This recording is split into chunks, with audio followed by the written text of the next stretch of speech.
Assalamualaikum warahmatullahi wabarakatuh.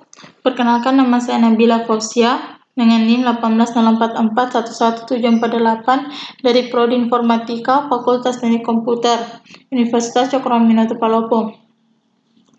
Pada pembahasan kali ini, saya akan membahas materi tentang split spectrum, di mana pertumbuhan komunikasi tanpa kabel yang sedemikian cepat mengakibatkan dibutuhkannya suatu proses pentransmisian data yang aman dan memberikan kemudahan kepada user.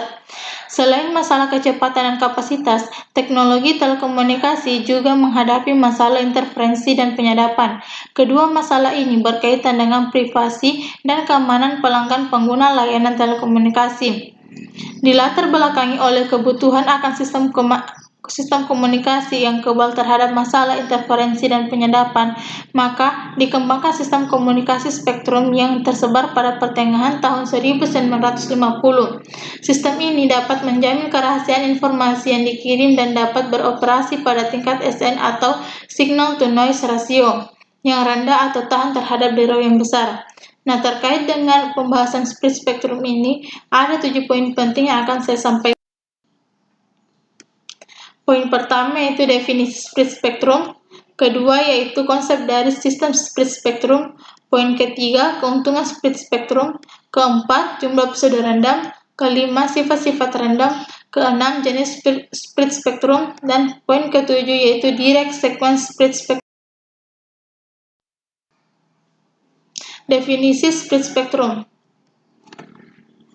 Split spectrum adalah sebuah metode komunikasi di mana semua sinyal komunikasi disebar di seluruh spektrum frekuensi yang tersedia. Pada awalnya dikembangkan untuk kepentingan militer dan intelijen. Ide dasarnya adalah untuk menyebarkan sinyal informasi melalui bandwidth yang lebih luas untuk mencegah dilakukannya pencegatan informasi dan gangguan-gangguan lainnya. Istilah split spectrum digunakan karena pada sistem ini, sinyal yang ditransmisikan memiliki bandwidth yang jauh lebih lebar dari bandwidth sinyal informasi yang bahkan mencapai ribuan kali. Proses penebaran bandwidth sinyal informasi ini disebut spreading. Split spectrum jenis pertama yang dikembangkan dikenal dengan nama frekuensi hopping atau lompatan frekuensi. Versi yang terbaru adalah direct sequence split spectrum. Kedua teknik ini dipergunakan dalam berbagai produk jaringan nirkabel. Selain itu juga untuk berbagai aplikasi lainnya seperti telepon nirkabel atau cordless telepon. Sebuah sistem split spectrum harus memenuhi kriteria sebagai berikut. 1. Sinyal yang dikirimkan menduduki bandwidth yang jauh lebih lebar daripada bandwidth minimum yang diperlukan untuk mengirimkan sinyal informasi. Kemudian pada pengiriman terjadi proses spreading yang menebarkan sinyal informasi dengan bantuan sinyal kode yang bersifat independen terhadap informasi. Kemudian yang ketiga yaitu pada penerima terjadi proses despreading yang melibatkan korelasi antara sinyal yang diterima dan replika sinyal kode yang dibangkitkan sendiri oleh suatu generator lokal. Dalam komunikasi, split spectrum semakin lebar bandwidth akan semakin tahan terhadap jamming dan akan semakin terjamin tingkat kerahasiaannya. Di samping itu akan semakin banyak kanal yang lebih bisa dipakai, seperti yang diterangkan oleh seorang ahli Shannon, salah seorang ahli statistik telekomunikasi. Dalam ilmu komunikasi dinyatakan bahwa kapasitas kanal akan sebanding dengan bandwidth transmisi dan logaritmik dari SN-nya. Jadi, agar sistem komunikasi dapat bekerja dengan kapasitas kanal yang tetap pada level daya noise yang tinggi atau SN yang rendah, dapat dilakukan dengan jalan memperbesar bandwidth transmisi W. Di samping itu, Shannon juga mengemukakan bahwa sebuah kanal dapat mentransmisikan informasi dengan probabilitas salah yang kecil apabila terhadap informasi tersebut dilakukan pengkodean yang tepat dan rate informasi yang tidak melebihi kapasitas kanal meskipun kanal tersebut memuat interferensi acak. Kemudian ada konsep dari sistem split.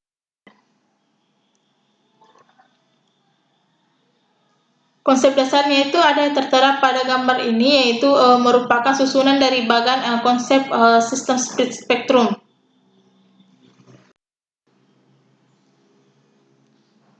Pada gambar sebelumnya itu menyajikan tentang karakteristik kunci beberapa sistem spektrum penyebaran. Input dimasukkan ke dalam suatu channel encoder yang menghasilkan sebuah sinyal analog dengan bandwidth dengan bandwidth sempit relatif di seputar beberapa frekuensi pusat. Sinyal ini kemudian dimodulasikan menggunakan deretan digit-digit tidak beraturan yang disebut pseudo-random sequence. Efek dari modulasi ini adalah untuk meningkatkan secara signifikan bandwidth yang menyebarkan spektrum. Sinyal yang ditransmisikan pada ujung penerima deretan digit yang sama digunakan untuk mendemodulasikan sinyal spektrum penyebaran. Terakhir, sinyal dimasukkan ke dalam sebuah channel decoder untuk melindungi data.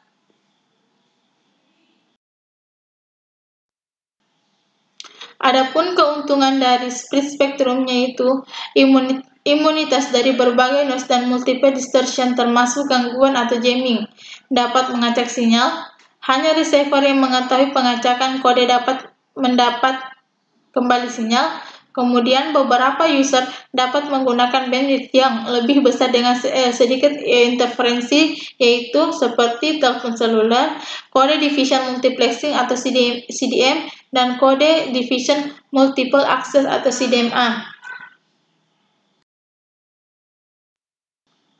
Kemudian ada jumlah pseudo-random. Komentar mengenai jumlah pseudo-random adalah OFD-nya. Jumlah ini didapat melalui suatu algoritma menggunakan beberapa nilai awal yang disebut seed.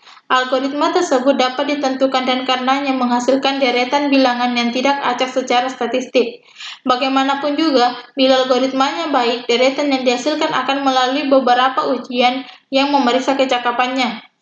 Jumlah-jumlah semacam itu ditunjukkan sebagai pseudo-random number. Poin terpenting dari hal ini adalah walaupun mengetahui tentang algoritma dan seed, sangatlah sulit untuk memprediksikan deretan tersebut. Oleh sebab itu, hanya receiver yang membagi informasi dengan sebuah transmitterlah yang mampu mengkodekan sinyal dengan sukses. Kemudian ada sifat-sifat random. Ada 3 sifat dasar untuk mengetahui apakah sekuen binar dapat memenuhi kriteria random, yaitu yang pertama, balance property. Kondisi balance atau seimbang untuk sekuen binar yang bagus mensyaratkan jumlah bit 1 dan jumlah bit 0 yang muncul sama. Beda yang diizinkan maksimum adalah 1 digit. Kemudian run property. Suatu run didefinisikan sebagai suatu sekuen tipe single pada bit-bit atau binary digit. Kemunculan digit yang berlawanan dalam suatu sekuen akan memenuhi run yang baru. Panjang run adalah jumlah digit-digit di dalam run. Pada suatu periode yang tersusun dari 1 dan 0, diketahui bahwa 0,5 run masing-masing tipe 1 sepanjang sekitar 1/4 panjang 2 dan 1/8 pada panjang 3 dan seterusnya. Kemudian yaitu correlation property. Jika suatu periode pada sekuen dibandingkan secara term by term dengan suatu siklus yang digeser terhadap dirinya sendiri, akan didapat periode di mana sinyal itu akan memiliki perulangan. Pada dua sinyal dengan periode yang sama, 2 sampai dengan Tn, maka keduanya benar-benar mirip. Kondisi ini dalam bentuk ternormalisasi memiliki nilai korelasi 1. Untuk suatu kondisi di mana bentuk sinyal pertama bertolak belakang dengan sinyal kedua, maka dinyatakan memiliki korelasi min 1.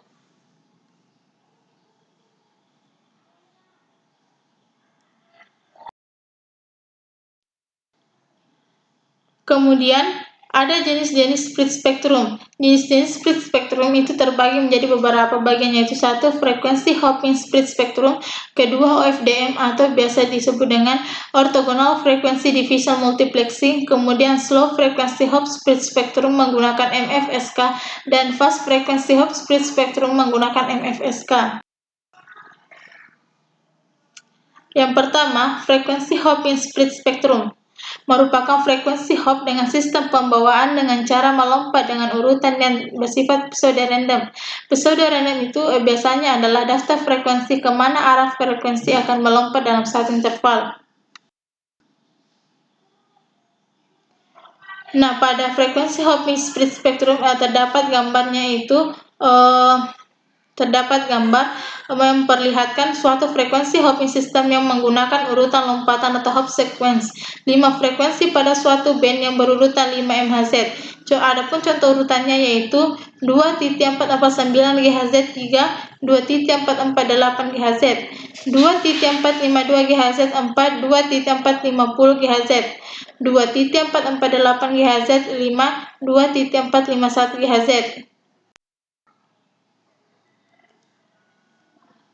Setelah radio memancarkan informasi pada pembawa 2.451 GHz, radio tersebut akan mengulang hop sequence atau urutan lompatan, kemudian dimulai lagi dari frekuensi 2.449 GHz.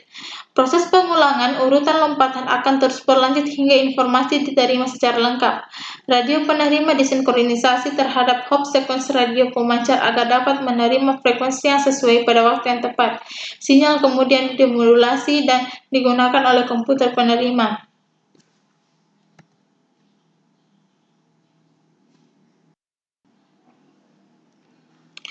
Dalam skema frekuensi hopping split spectrum, sinyal disiarkan sepanjang rangkaian frekuensi radio yang kelihatannya acak, melompat dari frekuensi ke frekuensi pada titik pisah atau biasa disebut dengan split second intervals.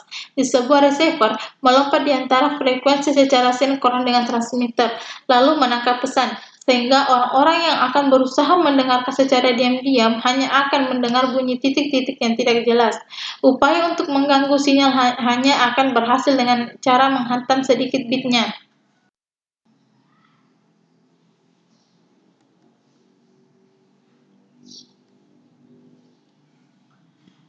Untuk transmisi data biner dimasukkan ke dalam sebuah modulator dengan menggunakan beberapa skema pengkodean digital ke analog, semacam frekuensi shift keying atau FSK atau binary phase shift keying BPSK. Sinyal yang dihasilkan dipusatkan di sekitar beberapa frekuensi dasar. Sumber jumlah persaudaraan random menyajikan apa yang dilampirkan dalam indeks di dalam tabel frekuensi. Pada masing-masing interval yang berurutan, dipilih sebuah frekuensi baru dari tabel. Frekuensi ini kemudian dimodulasikan melalui sinyal yang dihasilkan dari modulator awal agar menghasilkan sinyal yang baru dengan bentuk yang sama, namun sekarang dipusatkan di tengah-tengah frekuensi yang dipilih dari tabel. Sedangkan pada penerima, sinyal spektrum penyebaran didemodulasikan menggunakan sejumlah frekuensi yang sama yang didapatkan dari tabel, kemudian didemodulasikan agar menghasilkan data output sebagai contoh. Sebagai contohnya itu, bila FSK digunakan, modulator memiliki salah satu dari dua frekuensi, katakanlah F0 atau F1. Berkaitan dengan transmisi biner 1 atau biner 0, sinyal FSK biner yang dihasilkan diartikan ke dalam frekuensi melalui suatu jumlah yang ditentukan melalui urutan output dari generator sumber persaudaraan random. Sehingga, bila frekuensi yang dipilih pada waktu 1 adalah F1, maka sinyal pada waktu 1 adalah baik FI tambah F0 maupun FI ditambah F1. Sinyal ditransfer secara bergantian dengan menggunakan 1 MHz atau lebih dalam rentang sebuah pita frekuensi tertentu yang tetap. Prinsip dari metode frekuensi hopping adalah menggunakan pita yang sempit yang bergantian dalam memancarkan sinyal radio.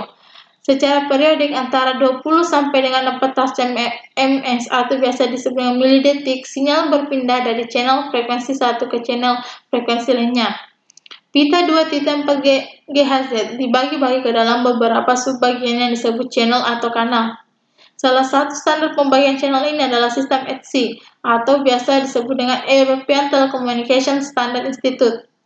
Dimulai dengan channel 1 pada frekuensi 2.412 MHz, channel 2 pada frekuensi 2.417 MHz, channel 3 pada frekuensi 2.422 MHz, dan seterusnya setiap 5 MHz bertambah sampai channel 13. Dengan teknologi DSS, maka untuk satu perangkat akan bekerja menggunakan 4 channel menghabiskan 20 MHz, tepatnya 17 MHz. Dalam implementasinya secara normal, pada lokasi dan area yang sama, hanya 3 dari 13 kanal DSS yang bisa dipakai. Parameter lain yang memungkinkan penggunaan lebih dari 3 channel ini adalah penggunaan antena atau directional antena dan polarisasi antena itu sendiri atau horizontal atau vertikal. Kemudian adapun OFDM yaitu Orthogonal Frequency Division Multiplexing merupakan teknik pentransmisian data berkecepatan tinggi dengan menggunakan beberapa sinyal carrier secara paralel dalam pemodulasiannya, sehingga data yang ditransmisikan akan mempunyai kecepatan yang lebih rendah. Teknik seperti ini dapat menghemat bandwidth kanal sistem komunikasi. Teknologi ini merupakan teknik modulasi untuk komunikasi wireless broadband di masa yang akan datang karena tahan melawan frekuensi selective fading dan interferensi narrowband dan efisien menghadapi multi-path delay spread.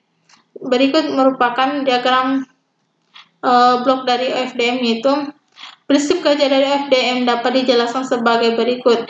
Deretan data informasi yang akan dikirimkan dikonversikan ke dalam bentuk paralel, sehingga jika bit rate semula adalah R, maka bit rate pada tiap-tiap jalur paralel adalah R atau N, di mana N adalah jumlah saluran jalur paralel sama dengan jumlah subcarrier. Setelah itu sinyal akan dimodulasikan. Kemudian akan dilakukan pembuatan simbol OFDM oleh IFFT. Setelah itu dikembalikan lagi ke dalam bentuk serial.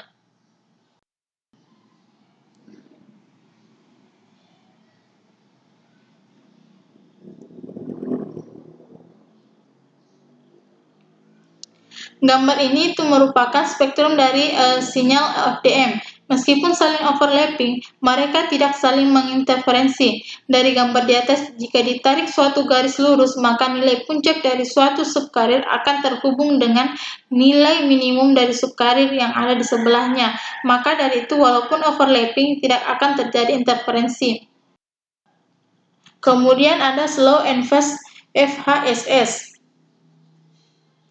yaitu frekuensi bergetar tiap-tiap TC detik. Durasi dari signal elemen adalah TS detik.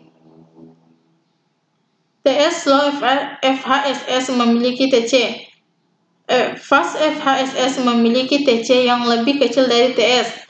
Biasanya, fast FHSS memberikan improved performance dalam noise atau or jamming. Kemudian ada gambaran dari slow frequency hop split spectrum menggunakan MFSK.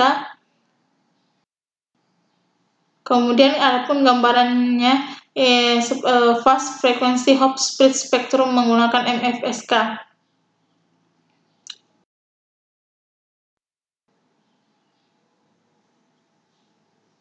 Direct sequence split spectrum merupakan jenis split spectrum yang paling luas dikenal dan paling banyak digunakan, karena sistem ini dikenal paling mudah implementasinya dan memiliki data rate yang tinggi. Jadi maksudnya teknologi DSS ini tuh sudah diterapkan pada semua perangkat line kabel yang sudah kita kenal dan berada di pasaran saat ini. Nah, metode pengiriman data dari DSSS sendiri yaitu berada pada set frekuensi 22 MHz.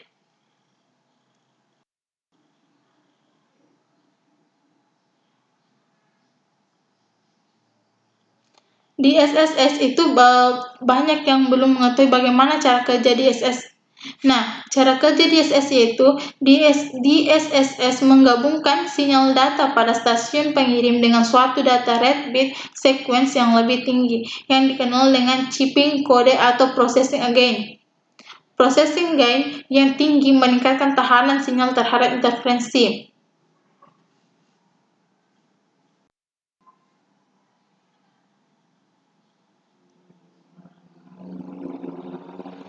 Nah, gambar ini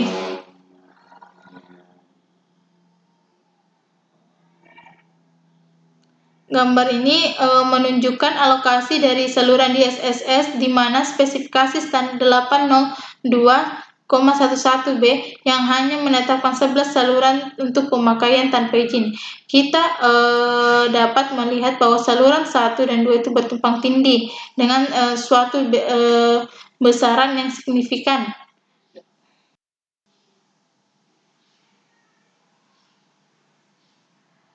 Sedangkan gambar yang ini itu merupakan model DSSS yang tidak bertumpang tindih, masih berada sama yaitu frekuensi 2,4 GHz dengan kapasitas per kanal 22 MHz dan memiliki rentang kekosongan 3 MHz.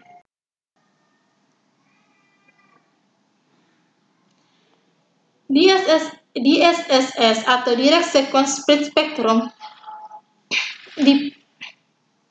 dipilih karena adanya kemudahan dalam mengacak data yang akan di-spreading. Dalam DSSS, spreading hanya menggunakan sebuah generator noise yang periodik yang dapat disebut pseudo-noise generator. Kode yang digunakan pada sistem spread spectrum memiliki sifat acak tetapi periodik sehingga disebut sinyal acak semu atau pseudo-random. Kode tersebut bersifat sebagai noise tapi deterministik sehingga disebut juga noise semu atau pseudo noise. Pembangkit sinyal kode ini disebut pseudo random generator atau PRG atau pseudo noise generator atau PNG. PRG inilah yang akan melebarkan dan sekaligus mengacak sinyal data yang akan dikirimkan. Dalam skema ini, masing-masing bit pada sinyal yang asli ditampilkan oleh bit multiple pada sinyal yang ditransmisikan, yang disebut kode tipis atau chipping. Kode tipis yang menyebarkan secara langsung sepanjang band frekuensi yang lebih luas sebanding dengan jumlah bit yang dipergunakan. Oleh karena itu, kode tipis 10 bit menyebarkan sinyal sepanjang band frekuensi yang 10 kali lebih besar dibanding kode tipis 1 bit. Patut dicatat bahwa bit informasi dari satu membalikan bit-bit pseudo-random dalam kombinasi tersebut, sementara bit informasi 0 menyebabkan bit-bit pseudo-random ditransmisikan tanpa mengalami inversi.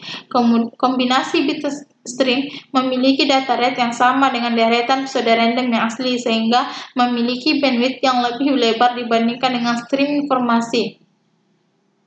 Pada contoh ini bit stream itu lebih besar 4 kali lipat rate informasi.